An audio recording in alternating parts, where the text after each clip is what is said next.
And now, it's time for another episode of the 12-Man Fan Jam Show. A show made by 12s from around the world, for 12s around the world. I'm Mosette, and here's your host and my dad, the self-appointed Reverend Moses of the St. Paul Island Church of Seahawk Positivity. Yes, thank you, Mosette, and welcome to episode 505 of your 12-Man Fan Jam Show as we discuss the Seahawk happenings over the last few weeks. And I just don't know quite how to say this.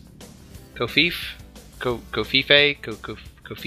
don't know. Anyway, let's meet the posse for this episode. Of course, first, the yin to my yang, the peanut butter to my jelly, the bacon to my eggs.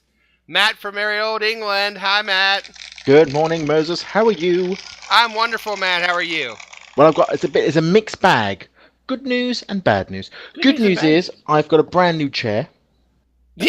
A brand spanking new chair for this whole new season. That's fantastic. Of 12 Man Fan Jam. And there might even be a picture. I've got a picture if you want to see it. I've got a brand new, spankingly good chair. Beautiful. And it's holding my weight so far, which of course is the sign of a very good chair, to be frankly honest. Absolutely. So I'm upright and ready to go. Bad news, though. Bad news, everybody. Bad news. It's ever so hot here. It's just sweltering. And I have to say, I'm just worried about this climate stuff. If only we had some sort of agreement globally which could fix climate. Then it wouldn't be so bad, but unfortunately, I don't know, some great orange thing with... could you possibly be thinking about? I have no idea, but somebody somewhere needs to sign some damn document, do you know what I mean? Because it's hot! It's hot! I don't know how many metric trumps it is, but it's hot! It's you know what I mean? How hot is it? I mean, it's coffee hot. I mean, I am hot. I am sweating. I got water down the crack of my coffee. Let me tell you, boy. It's hot! That is hot. Well, speaking of also hot, the man who, of course, thinks that Kofife is a drink order at Starbucks, that would be Dustin. Hi, Dustin. Well, first of all, if that were true, I would never drink it because I do not like Starbucks. I'm really not a Howard Schultz fan. Screw him in the NBA. Yeah, man. Yeah, man. Screw him and the NBA. Yeah, that's right. Or something. No, things are good. It was a little scary yesterday, but good today. Yeah. Like we were talking about, one of my kids got hit by a car yesterday, so that was kind of crazy. But driven he's by okay. Dustin. He deals out punishments like you wouldn't believe. You take out trash, or I'm running you over. That's what happens. Yeah, mess about. Yeah, he's fine. He thankfully he's kind of an athletic kid, and he watched American Ninja Warrior last week, the Celebrity Edition, so that was good. So car came up to hit him. And he was able to jump off of his bike and roll out of it. Well, his bike ended up under the car, so he was very, very lucky. And then the guy that did it bought him a new bike today, so that was nice of him. So. That's like, to parents, that's like the scariest thing in the world ever. Really. Oh yeah, the phone call was terrible. Even though my other son, started off with, "Everybody's okay." Connor got hit by a car. So, yeah. But everybody's fine. Yeah, everybody. Can we get ice cream? Yeah. And he's getting a new bike. Yes. Congratulations.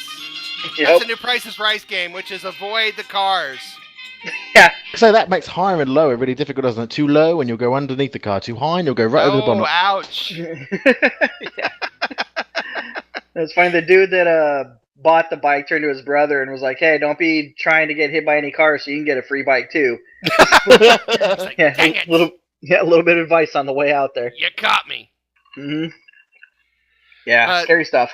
Yes, well, I'm sorry about that. I'm glad he's okay. I'm glad he got a new bike out of the deal. Thank You. All's well that ends well, I guess. Yeah. I'm glad that he has great reflexes. So. Oh, it's amazing news. We've got to worry about that. Can he swim though? With global warming and climate, I'm just saying out there. What good is the bike underwater? Because apparently where Matt is right now, it's hot.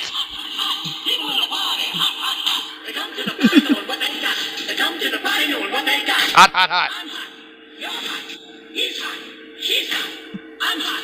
You're hot. He's hot. She's hot. It's hot over there. Where does he find these? I have no idea. Baby. That's Buster Poindexter. You never heard that before. Come on. No. I don't know who Buster Poindexter is either. Hey, I got an idea. First let's talk about Shadowhawk is not here. Shadowhawk cannot be here because he is, and I quote him directly, watching the Mariners lose again. So if you are, that's from Will. That's not from us. But speaking of obscure musical references, hey, Michael Bolton, tell us what to do. Boys, let's get to it.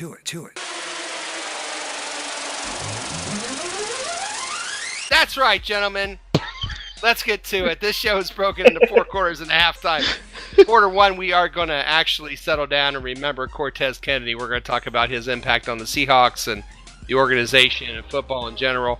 Class act, Cortez Kennedy.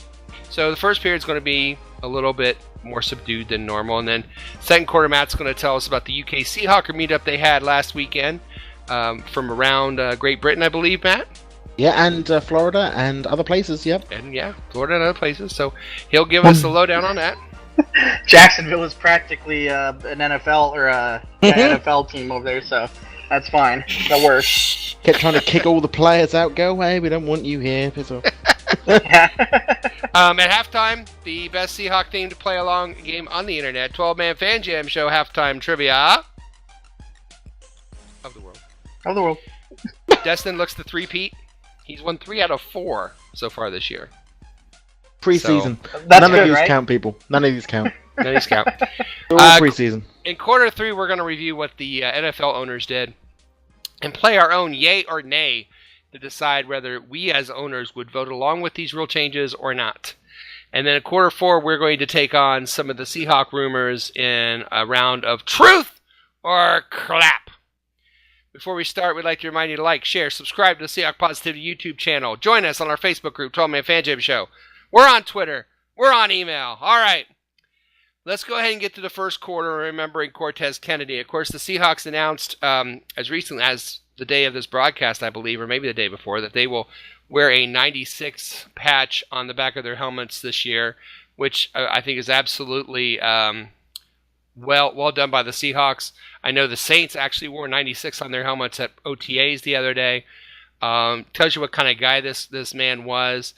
Cortez Kennedy was down in Florida.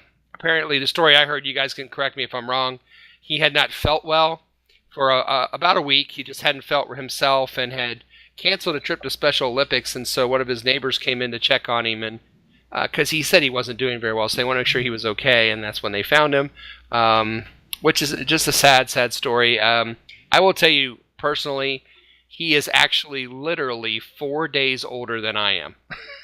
His birthday is like the 4th. No, I think I'm 4 days older than him. I think his birthday is August 14th or something like that, and I'm August 19th, 1968. So that kind of hit me at home. I think it's August the 23rd. August 23rd, yeah, and then I'm the 19th, so I'm literally 4 days older than him. So that kind of struck me kind of weird. As far as a player, this guy for the Seahawks, career man, Hall of Famer, just an amazing player. I know personally when he was drafted in 90 and 92 when they went 2-14, being in Indiana, it's hard to find. At that time there was not much of an internet. There wasn't much of a connection with Seattle. But I was always interested in how they were doing, and I kept seeing this guy show up on, those highlight reels that you see on NFL in Review or whatever. And, I kept thinking, wow, this guy is really something from the middle. Dustin, did you ever have the chance to see him play live? I did, but I don't remember it too much. I was fairly young, but yeah. I remember reading back about it and stuff like that. And him, that 2-14 season you just mentioned, he actually won the MVP that year, defensive MVP, which doing that on a 2-win team is exceptional because usually awards like that are reserved for winning teams. So the fact that he was able to transcend that and still and snatch that award speaks to how great of a year he had that year and how talented he was. The guy was a monster in the middle. Mm-hmm. And I remember his Slurpee. One year for Halloween, they had all these Slurpees in these cups. And his was Tez Rex was the cup, and he was dressed up like a dinosaur kind of thing. It was kind of cool. We used to go to 7-Eleven and try and collect all those things. My grandma's a huge collector of anything Seahawks, and she made it a point to do that kind of stuff. It was pretty cool. He also, we should mention another thing that he did to kind of show what kind of person he was his buddy Jerome Brown from the Eagles passed away. I think it was a car wreck, if I'm not mistaken. That was his best friend in college. They both played at the University of Miami, and they played alongside each other defensive line. He changed his number to Jerome's number, 99. If you ever see highlights with 99 on Cortez, that one year Cortez changed his number to 99 just to honor his friend who has passed away, which was just a tremendous show of respect. Matt, we got to go... And the Patriots game in 2012, I believe, is it? It was October the 14th. Yeah, we got to go see him retire his number. That was a pretty big thrill. Well, that day for me is just, I think that's one of those days where you just mark it on a calendar because it's almost like sacred. I mean, it was my first trip to the States, my first home game, my first game ever of watching proper American football in America. It was against the team that I hated the most, the Patriots. We beat them.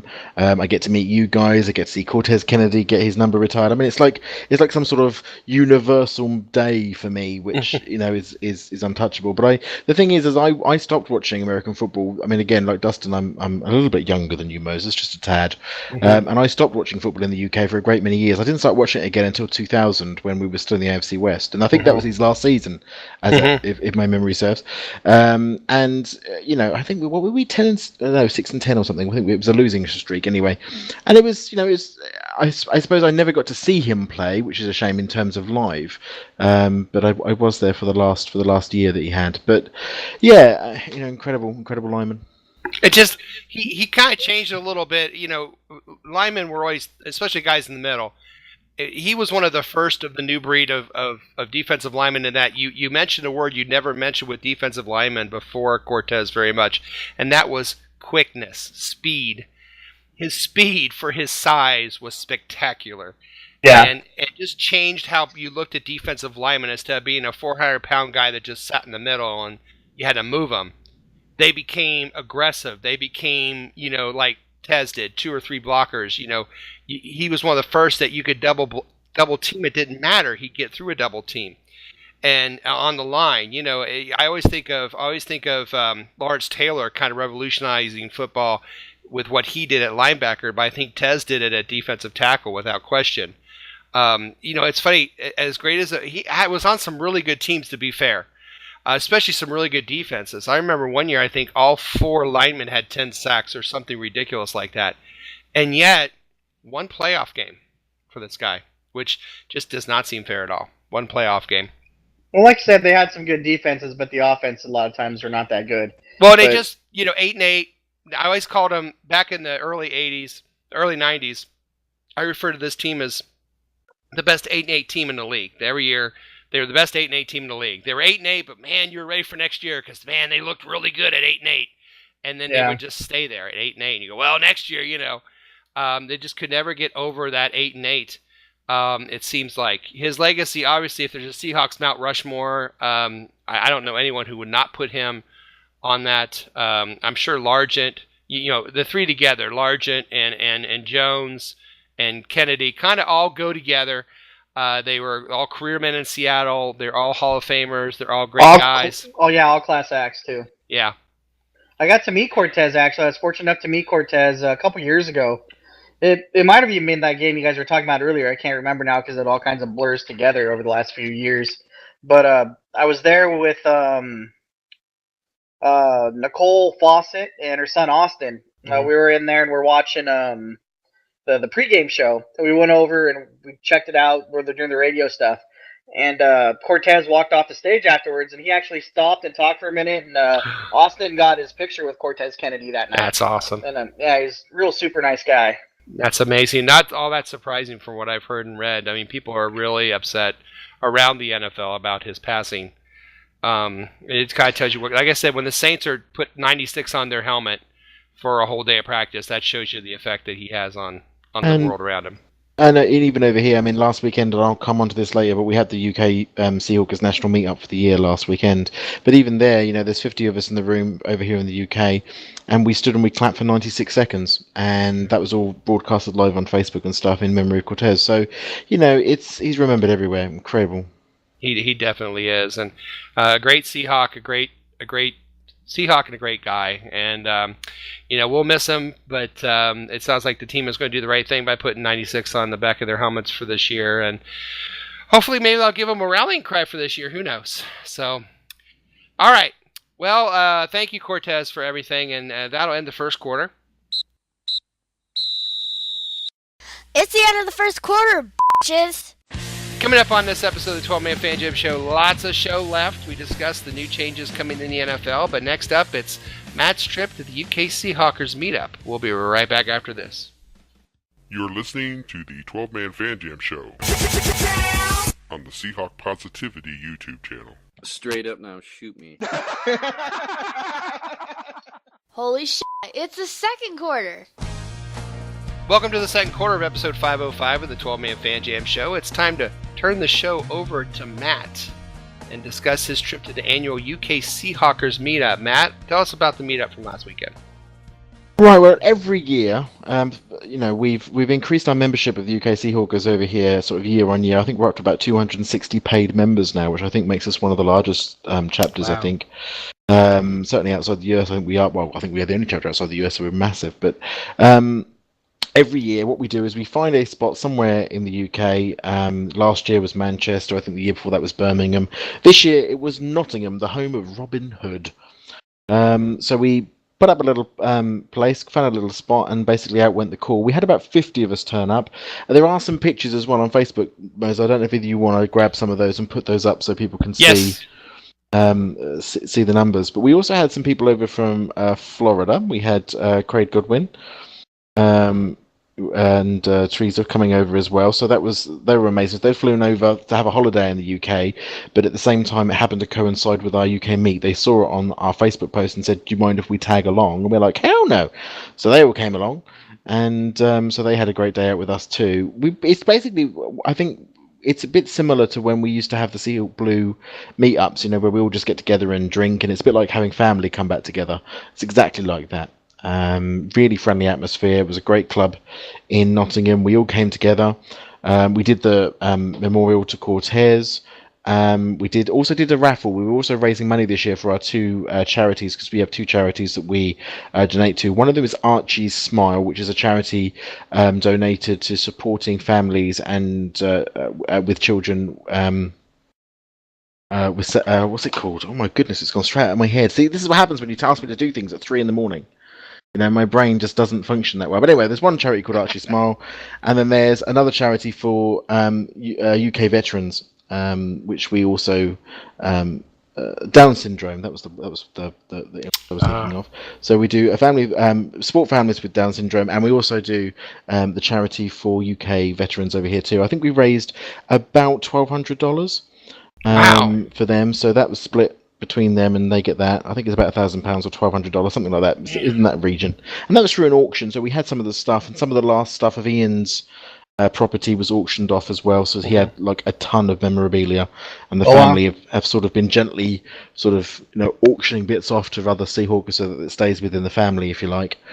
And then we, that's it really. And then we sort of get together at the end, and we all have loads to drink. The Scottish people get completely wasted. That happens every year. Gordon Curry, the bloke who designed the UK Seahawkers, the Seahawkers chapter logo worldwide now, that logo that they use, the branding that they use, which was designed by Gordon, he was there. He had a foam, finger on his head because he was that drunk. Which is always a good look. There's another image for that.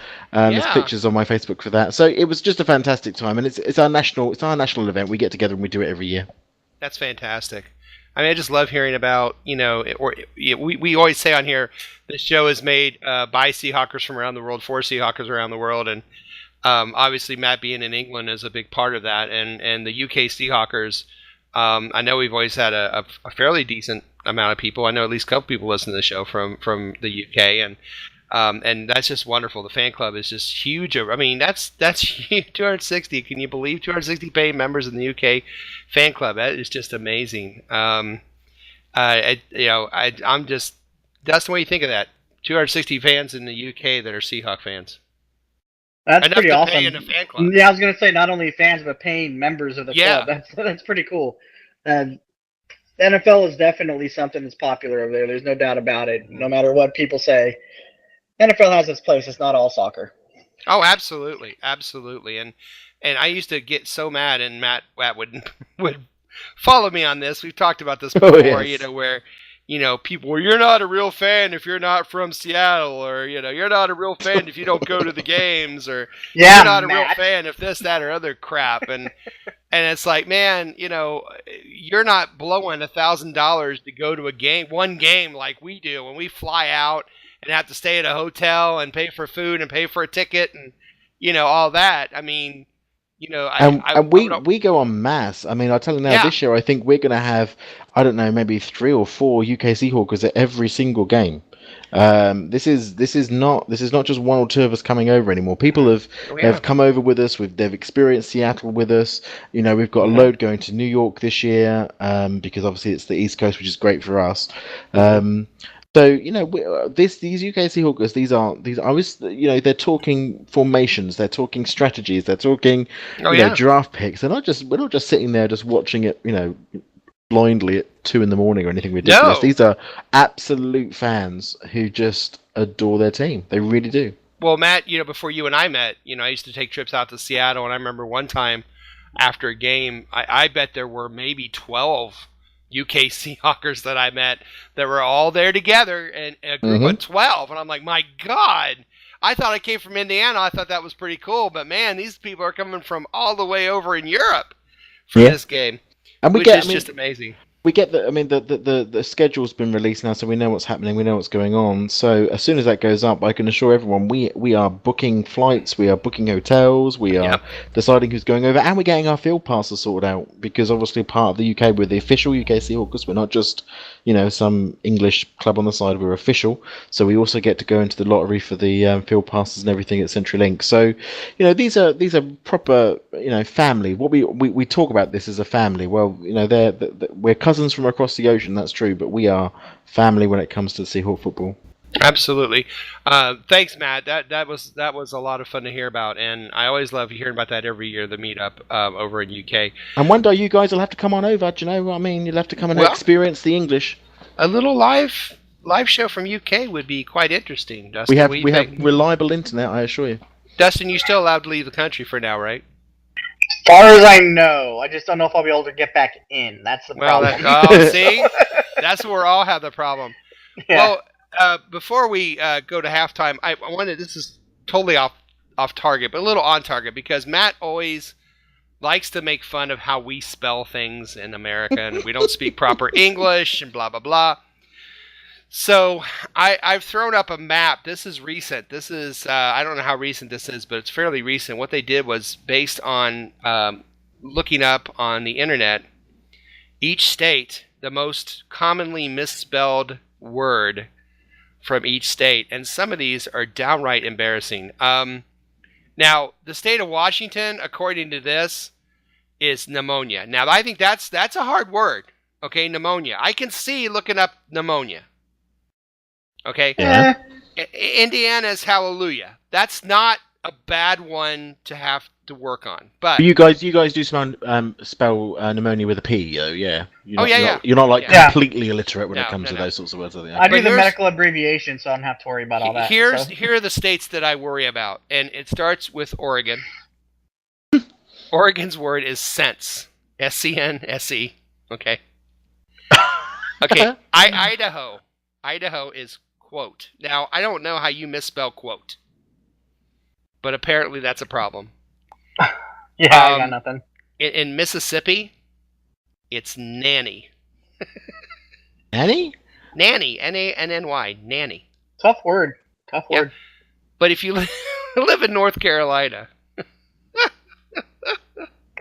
North Carolina's, according to this, and this is just like, North Carolina's most commonly misspelled word is angel. I don't know how you can screw up angel so much. I think you spell angle. That's my only guess. Yeah. And Wisconsin's most misspelled word is Wisconsin. Now, if you can't spell the state you're in, wow, I think you might want to check out something, because it doesn't speak well for their education. But I just thought I threw that up because I know Matt loves to say how we do a terrible time of spelling here in the United States, and speaking, of course. Well, yeah, absolutely. I mean, we gave you a perfectly good language, and you spent the last couple of 100 years destroying it slowly, syllable by syllable. And one last thing, Matt, I know you didn't know this, but you were walking around the street today, and I actually, you were complaining about how hot it was. Mm. I actually had a microphone attached to your shoe, and so here's Matt walking around England today. Okay. Boy, it's hot. This is hot. Never got this hot in Brooklyn. It's like Africa hot. Tarzan couldn't take this kind of hot. Tarzan couldn't take this kind of hot. It's like Africa hot. It is. It's proper hot. It's proper hot over here. Well, you know what else is hot? The second quarter going into halftime is hot. Holy shit, it's halftime! That's right. So much more show. Is there inner tension in the Seahawk locker room? Is there outer tension with Richard Sherman? What the hell's a kafif? All these answers and more just around the corner. But first, it's time for another edition of the 12-Man Fan Jam Show Halftime Trivia. Coming up next! Hi, I'm Rosette, and you're listening to the 12-Man Fan Jam Show. Yes, it's halftime, and welcome to another fun-filled edition of the best play-along Seahawk-themed trivia game show on the internet. It's time for 12-Man Fan Jam Show Halftime Trivia. And here's your host, the self-appointed Reverend Moses of the St. Paul Island Church of Seahawk Positivity. Yes, thank you, me, and welcome to another edition of 12-Man Fan Jam Show Halftime Trivia Of the world. The trivia game that tests the knowledge of both our posse and our listeners. Our contestants are the posse themselves, Matt and Dustin, and here are the rules. So here's how the trivia game works. There'll be 2 rounds of questions. Each contestant answers 1 question each round. If they get it correct, they get 1 point. After 2 rounds of questions, there'll be a final trivia question worth 2 points. If there's a tie after that, then the tie players go on to a special secret overtime question where the winner becomes reigning 12-man Fan Jam Show trivia champion and also gets a prize chosen especially for them. As an added bonus to those listening on the Seahawk Positivity YouTube channel, the questions and possible answers will be displayed on your screen so you, the viewer and listener, can play along as well. If you do, please let us know how you did on the questions. Remember, there's no Googling, no phone a friend, and please, no wagering. However, there is a lifeline. Before taping this show, my 2 charming Seahawk fan children, Mosette and Little Mo, did take the quiz as well. If the contestants want to know what the kids said, they can ask that but once and only once during the entire game show and only in the first 2 rounds. Now let's get ready to play 12-Man Fan Jam Show Halftime Trivia. Alright, gentlemen, you know the rules. Of course, since it's mono-e-mono, it will be odds and evens, and since Dustin seems to be the winning man so far, Dustin, are you odd or even? Odd. Dustin is odd. Wait, hold on. You can't change now. I already wrote it down. Remember, there will be, and the questions are about Cortez Kennedy. And 2 questions are not about Cortez Kennedy, so you'll have 2 Cortez questions. And then you'll have 1 non-Cortez Kennedy. Oh, what's the bet? That's going to be something about bloody John F. Kennedy or something stupid, or Kennedy Airport or something ridiculous. Nah. All right. Enough of that. Here we go.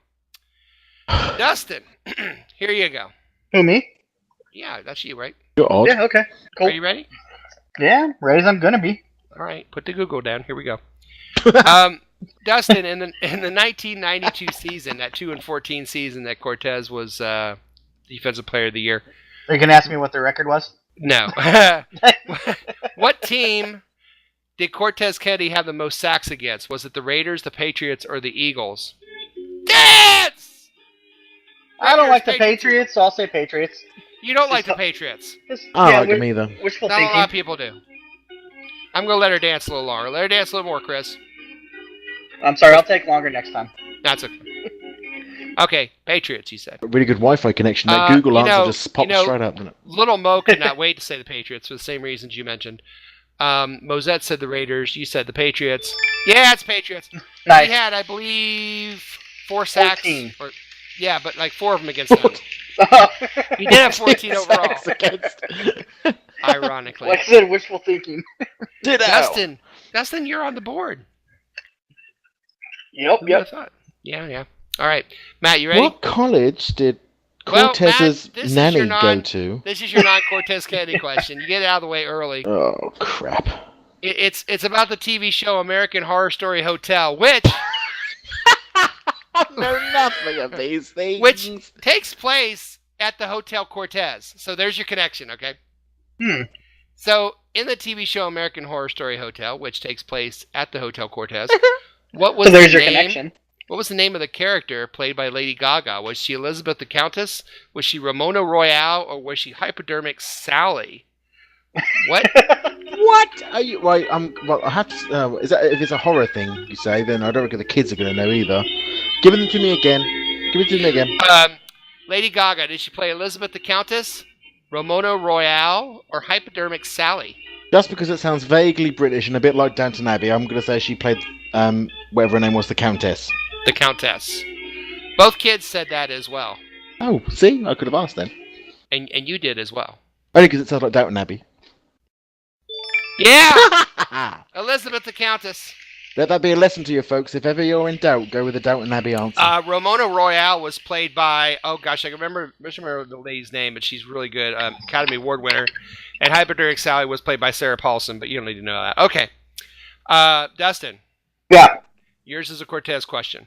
We're still playing? Yeah, we're still playing. Okay. Hey, Dustin. Yeah. How many career interceptions did Cortez Kennedy have? 1, 2, or 3? Interceptions for the Tez. 1, 2, or 3? Oh, couldn't have been many. I'll say 2. Couldn't be many. I'll say 2. Mosette said 1.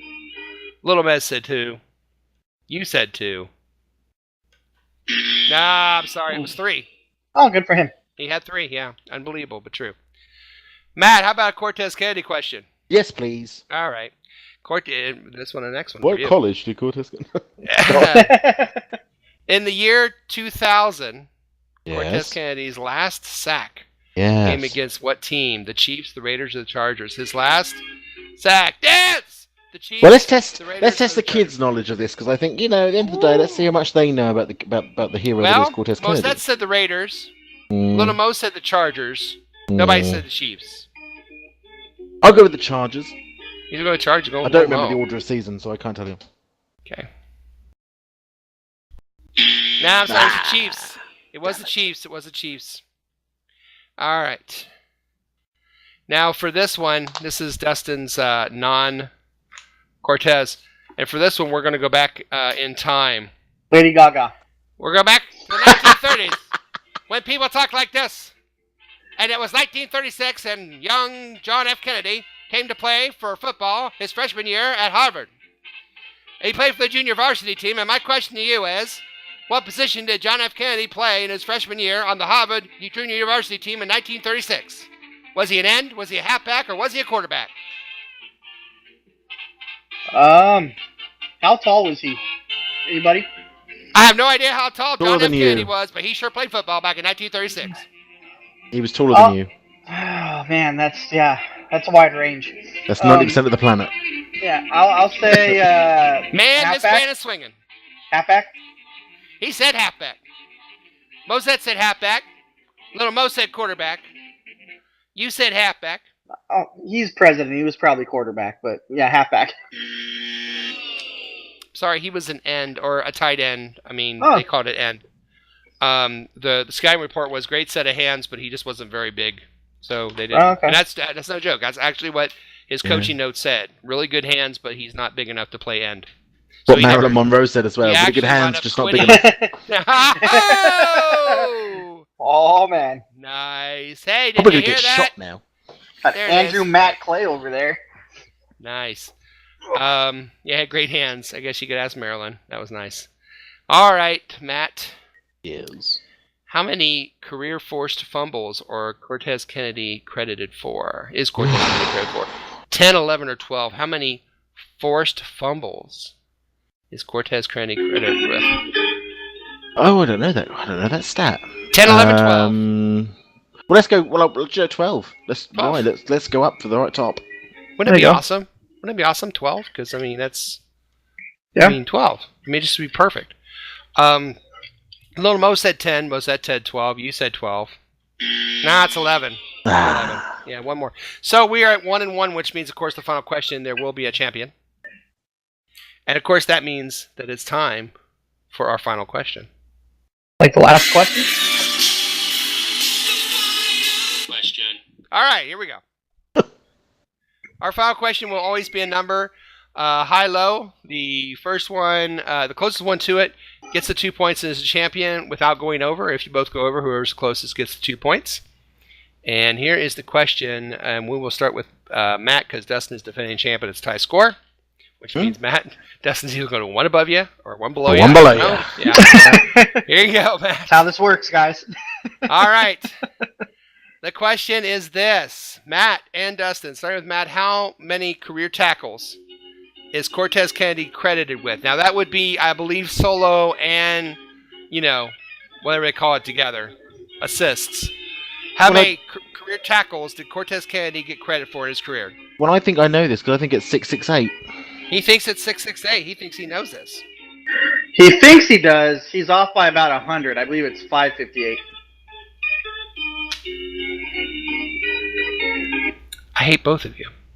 Oh, there we go. He's now got to work out the difference in between. Nice. No, I hate both of you because the career tackles that Cortez Kennedy had was 558, which means on the button, guess who gets it? It's Dustin. 4 out of 5. It kind of would have been more fun if we had to make you do math. Sorry. Wow. Sorry, Matt. We should have made him do math. We should have made him do this. He had to get his calculator out and everything. You guys are short off. Oh, it's 668. No, it's 558. Oh, yeah, you're all a bunch of show-offs. Making Matt us harder he next just time. had the wrong first number. He just was off by one. How many cells were on his index finger? That's what. No. All right. Well, congratulations, Dustin. 4 out of 5, man. Thank you.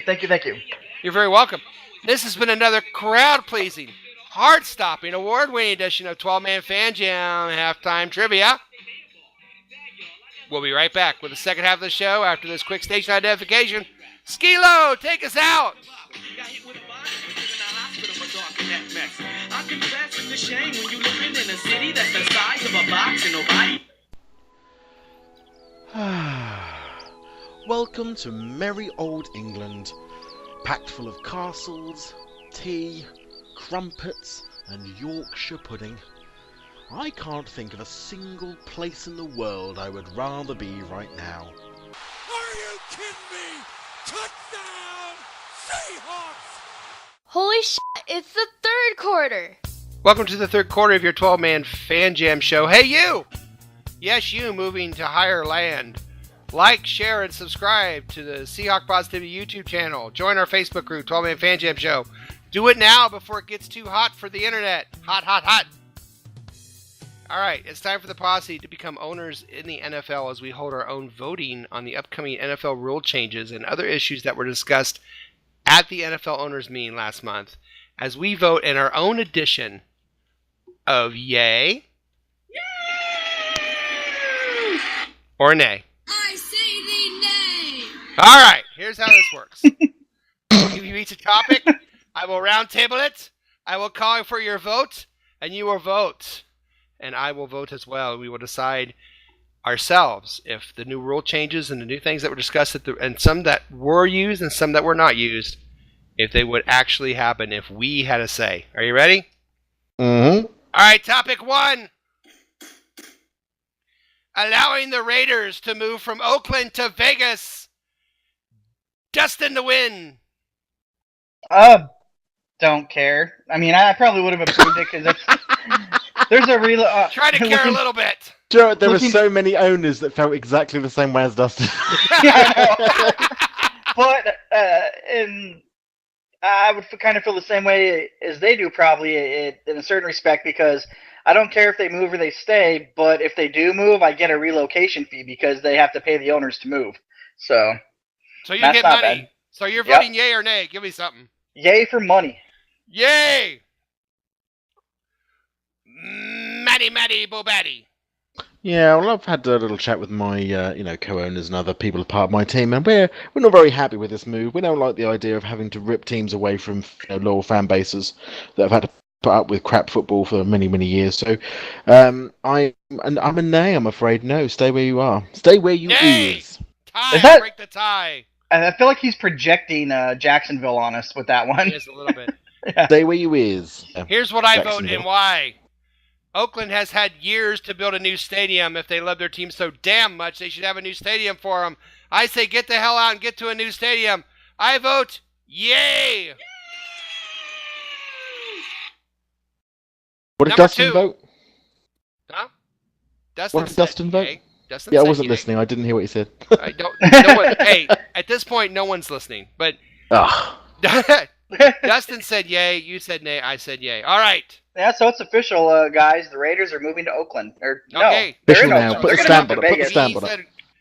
Because we said it would. Yep.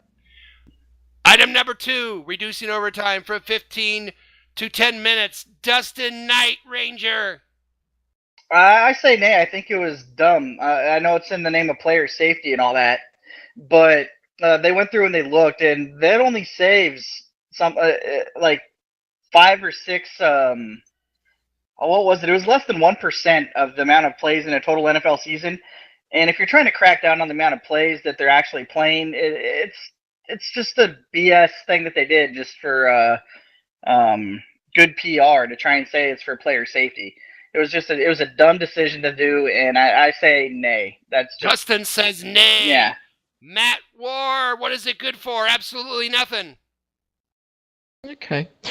Now, I didn't actually hear the whole part of what you said at the beginning, so I don't really know what you were yaying or naying on. Reducing So overtime give it to me from again. 15 minutes to 10 minutes. Overtime from 15 minutes to what? 10 minutes. Ah. This actually happened. My team, the Orange County Orangutans, are not happy about the changes to Nay. overtime rules, so we are going to vote a big fat no and big nay, so... There's no I point. hate the idea of ties. They're like kissing your sister. I vote nay. It's unanimous. I say the nay. Nay! Power. Topic 3. Banning extra point and field goal at leaps. Suffolk blue eyes crying in the rain. Well, kickers are people too. Extra point, banning what, so no extra points? No, the field goal leaps. Oh, the leaps. I couldn't hear what you said. I think you said know, banning like- field points. like, Oh, you know, come on. What's wrong with the leap between... But you know what? It's only because we did it. If we hadn't done it, they wouldn't even been talking about it. So, Orange You would County say- Orangutans say nay. You say nay. Dustin Bustin, Bo Bustin. It's an exciting play in the game. It doesn't come up that often. There's very low percentage that it actually ever happens. And again, it's another thing where they're saying player safety, and that's just BS. I say nay. That's He not says something nay. that should have changed. I'm about to piss off any Seahawk fan listening right now. Because I'm going to say yay. And the reason I'm going to say yay is one does it, we're going to have 25 people trying to do this damn thing. A, either somebody going to get hurt, or B, it's going to get boring. They're going to have penalties. It's going to slow the game down, blah, blah, blah. I think we might look, the extra point's hard enough as it is right now. We don't need people knocking the thing down by going up the middle and jumping. I say nay, but it passes with, or I say yay, but it passes with an A. I'm sorry. I say the nay. Unfortunately, that one What didn't on go. Dustin? Yeah. So out of curiosity, if Hauschka had a better percentage with those extra points this year and field goals, would you have not cared so much about this rule? Because you're like, there's enough to worry about on those plays. Then make it worse. I wasn't even thinking about that, but now that you mention it, Yeah, we got Blair Walsh doing this stuff now. Yeah. Actually, I'm going to vote. Yeah, we want no distractions for this kid. He's already knocking out over left. It's the last Yeah. thing I'm going to need. Good call. Actually, I changed my vote as well. Yeah. final topic. Allowing more freedom of players to celebrate. Allow celebrations that are short and spontaneous as long as they are not offensive and do not involve props. Matt from merry old England. That do not involve props. It's like suddenly they're going to wheel on an entire, variety performance to go with it, and suddenly pull rabbits out of hats and saw women in half. And Well, the original rule was stupid anyway. Quite frankly, the idea that they're slowing the game down, and we're speeding it up by getting rid of celebrations. There's so many other things which are slowing this game down. Yeah. This is not one you need to be focusing on. So, as far as allowing celebrations is concerned, I say, yay. Yay! Dustin, night falls on the town. All right. Alrighty then. Now, correct me if I'm wrong, but the football can now be used as a prop, though, right? The football is the only I think prop so. that can I'm actually gonna say use. yes. Yeah. Sure, why not? Yeah, so that's fun. And they get. I wasn't gonna celebrate until the football got into it. Now it's fun. Yeah. Well, the NFL has a whole thing about the no fun league and all that crap, and part of it is they're taking the celebration out of it. Bring back some celebration. Let them have their moment. Enjoy the emotion. That's definitely a yay for me. That's a yay. To me, it's entertainment. It's always been entertainment. It will always be entertainment. And so, therefore, entertain us. Bring me your dances. Bring me your whatever. That guy, the dabs. I don't care. Bring me whatever. Bring me back the sprinkler. Bring me back White Cheese Johnson with his legs doing the funky chicken. Let's do it. Yay! Or Ezekiel Elliott jump into all the pots he wants to. But let's not do what Peter Griffin did in Family Guy, where he had a 20-man thing do shapoopy for like 5 minutes. Let's not go that far. But let's have the entertaining. All right. So according to us, apparently, we are going to allow the Raiders to move to Vegas. We are not going to reduce overtime. We're going to let people jump, and we are not. We don't care about the celebrations. You can do whatever the hell you want. In real life, they did allow the Raiders to move to Vegas. They did reduce the overtime from 15 to 10. They did allow more freedom for players to celebrate. They also banned the field goal leaps. They also talked about automatic ejection for certain hits. Yeah, which they said would be only 4 or 5 cases last year that would have fallen into that. So, I think they got rid of the replay booth as well. Yeah, I think they did too. Yeah, I'm pretty sure that's all to New York now. Yeah. Off to New York where... So they can screw it up instead. Yeah, yeah. Mm-hmm. At least it didn't go farther south. All right! That's the end of the third quarter. It's the end of the third quarter, bitches. Do that one in there. Coming up, we take on the Seahawk rumors in truth or clap. You're listening to the 12-Man Fan Jam show full of kafefe. We'll be right back after this.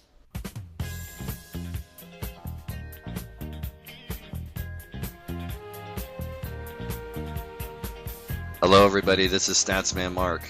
And when I'm not listening to Charo's greatest hits on 8-track tape, I'm listening to the 12-Man Fan Jam show.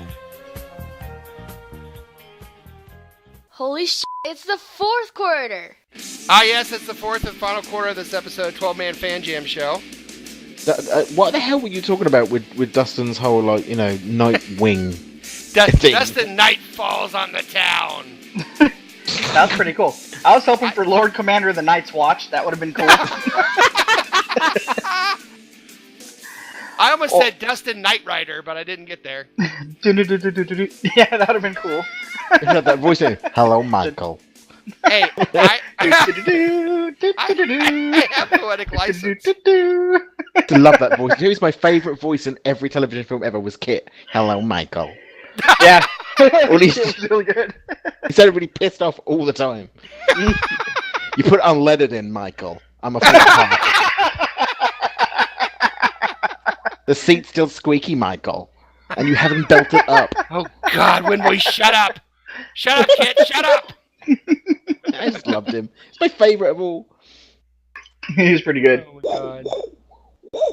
All right. Wow. All right, well, listen, we are going to finish this show up here in the fourth quarter. We're going to take on a couple of rumors in this edition, and we're going to tell you whether we think those rumors are true. True that. True that. Or we think that they're crap. Come on, that's a bunch of bullcrap. All right. So is it bullcrap or is it true? True or crap? Dustin. True. The first one I'm going to... I knew he's going to do that. Yeah, here we go. There is friction between Sherman and the Seahawk coaching staff. True or crap, Dustin?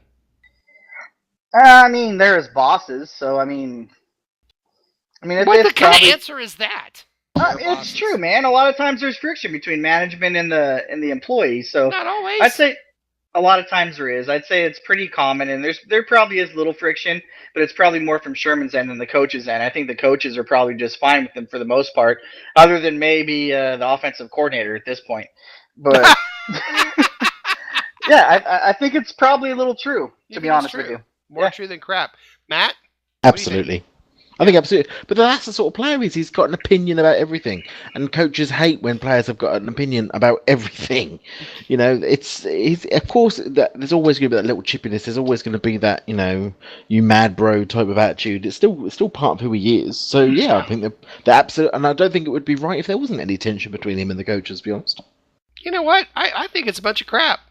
I really do. I know. Obviously, I'm in the minority, but... They're not you know, plugged the into thing the is, league. here's the thing. I think there are disagreements between Sherman and the coaches. That's not what I said. I said friction. You can have disagreements and not have friction. Friction is where it is grating on them, where it is, you know, becoming a problem. I don't think it's a problem. I think Richard Sherman's an incredibly intelligent guy that voices his opinion, and he listens to the other opinion. He goes, okay, well, I get it. I see what you're saying, but I still feel my way, and they move on. That's not friction. That's just a disagreement. That's true. It definitely was not friction during the game when they were at the 1 yard line trying to score a touchdown. He was yelling at the offensive coordinator. All right.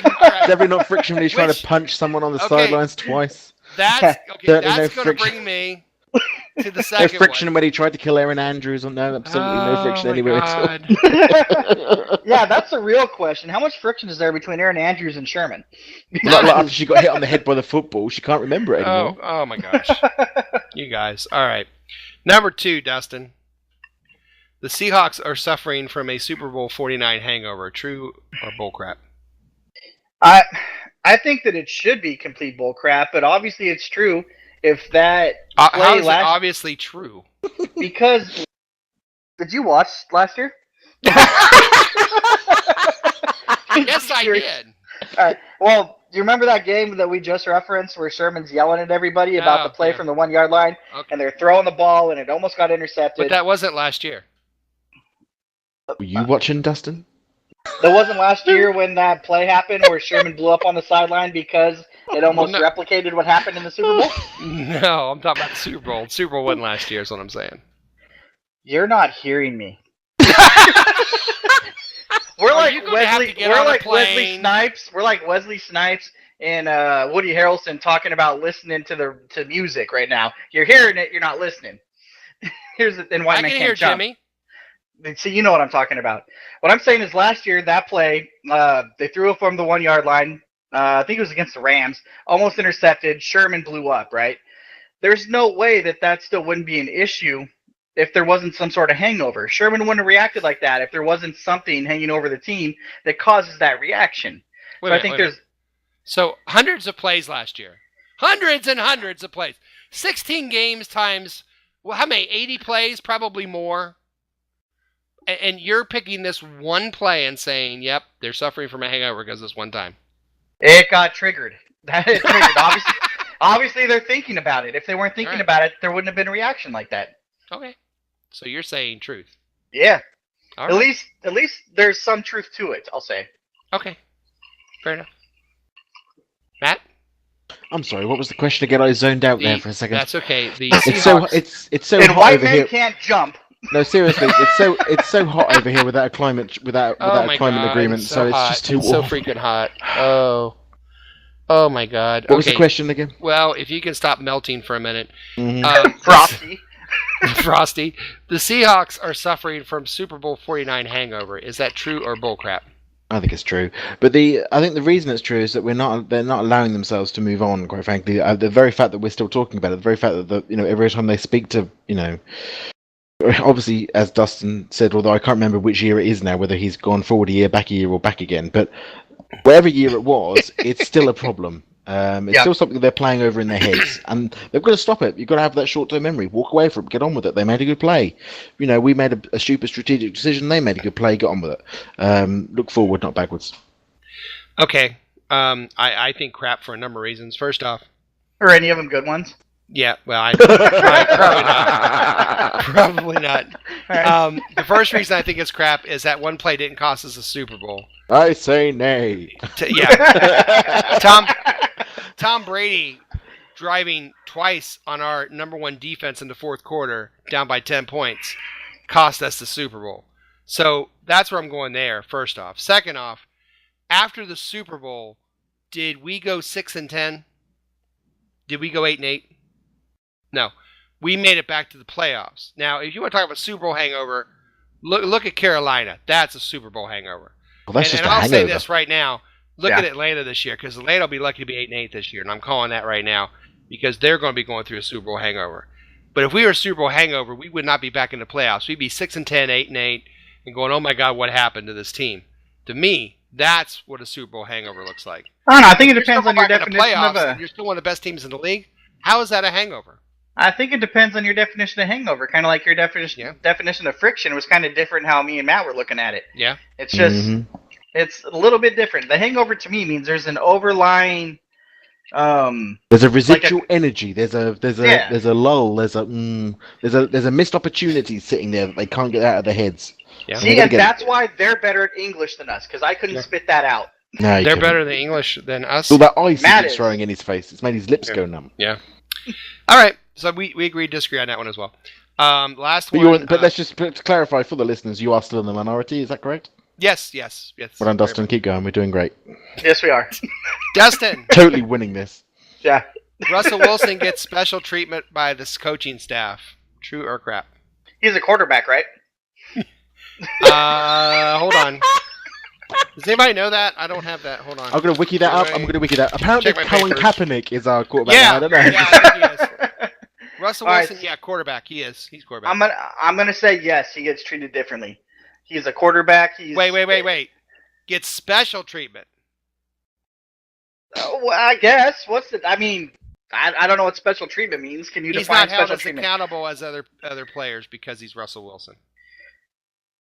Okay, when you say it like that, I would say not true. That's special treatment. No, but he'd also be special treatment if he was, expected to deliver, last-minute wins. That's him being treated special. That's what do you mean? Do you mean he's treated more favorably than other players, or yes, that he gets by with mistakes? More? He's critiqued less because he's Russell Wilson. So there we go. He's critiqued less. That's his definition. If he makes a mistake, he's not as critiqued as other players when they make mistakes. That's special treatment. Well, that's a tough one, man. I'd say he gets treated differently in the fact that I've heard the term kids gloves talked about with him. I'd say there's probably a little bit of that going on, but at the same time, they do critique everything and they talk about it and they point out mistakes. That's part of their whole thing. Tell the Truth Mondays, I think, is what it's called for their practices. Yeah. That's part of their whole thing, the whole system. So it can't be.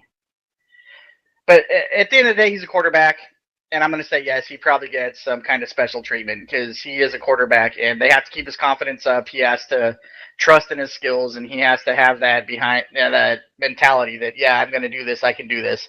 So, and quarterbacks in the NFL a lot of times are almost considered management or coaches anyways, which draws resentment from other players, which is going to cause other players to say things about the quarterback in a lot of instances. So, I'll say yes. Favorable treatment, yes. So what you're saying is Russell Wilson's a quarterback. Okay.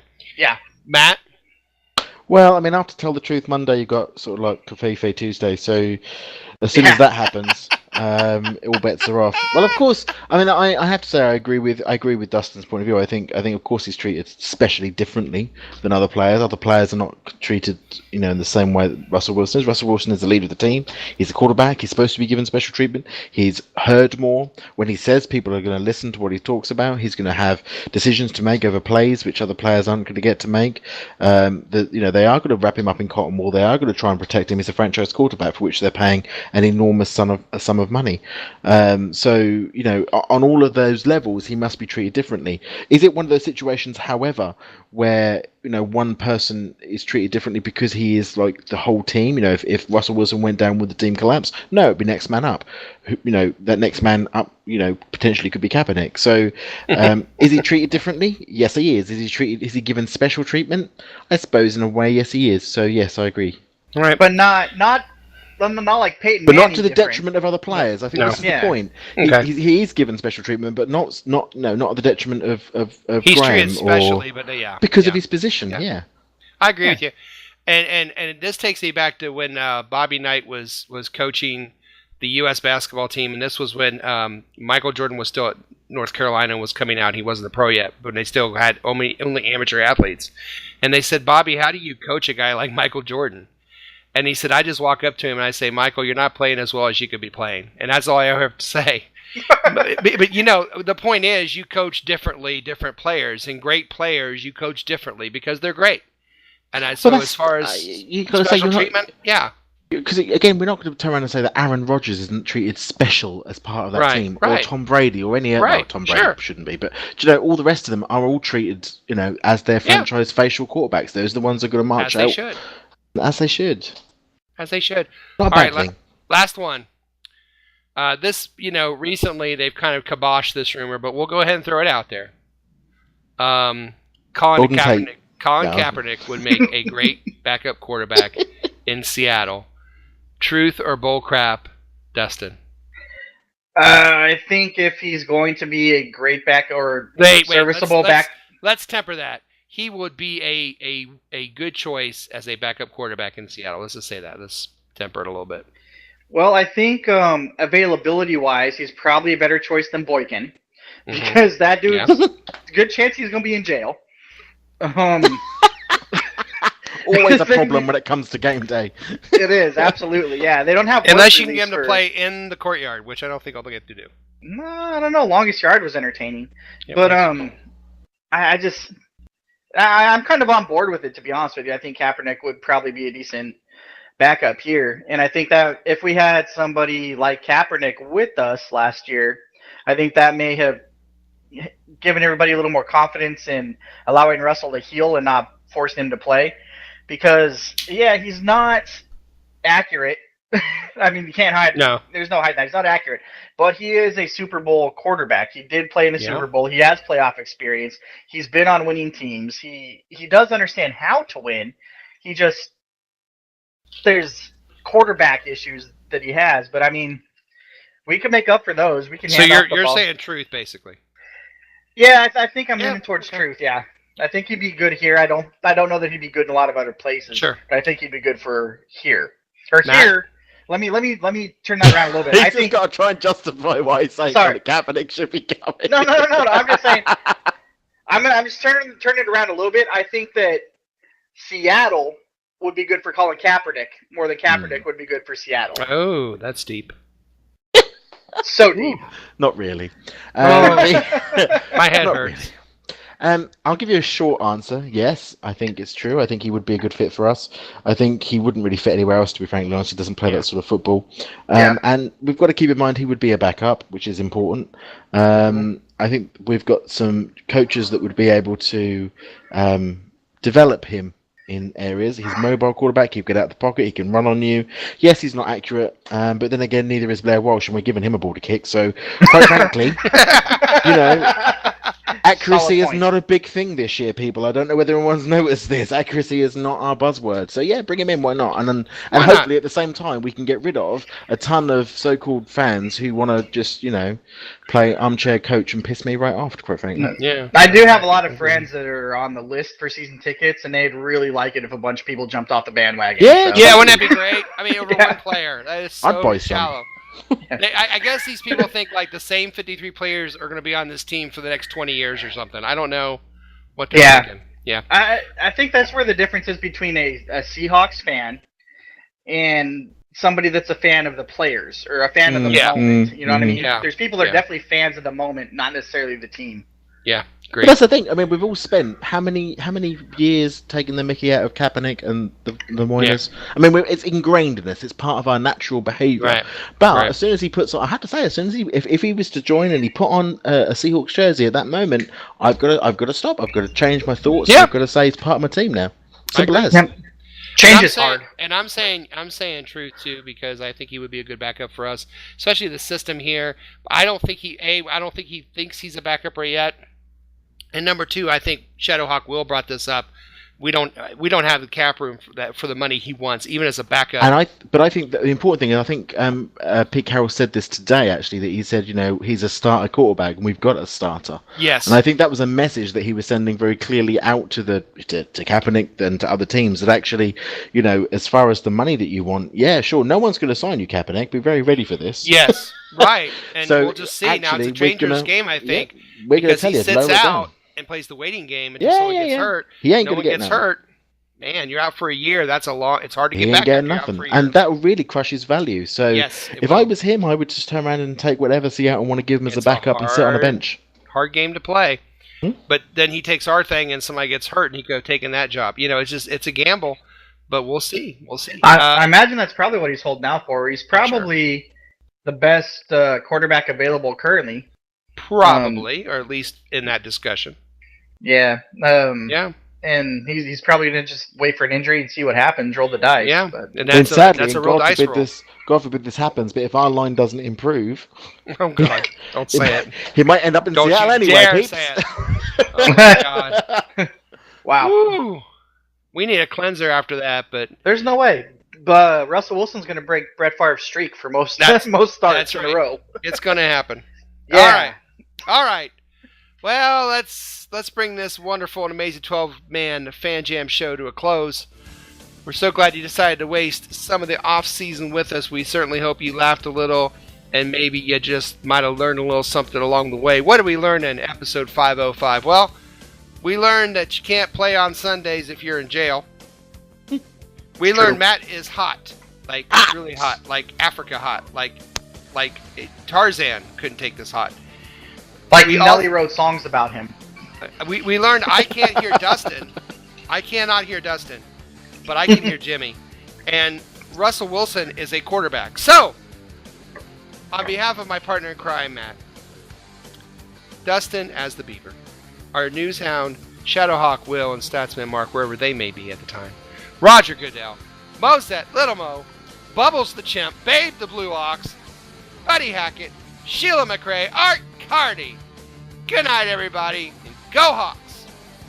Go Hawks! Go Hawks! Confefe for everyone. Yay! Yay!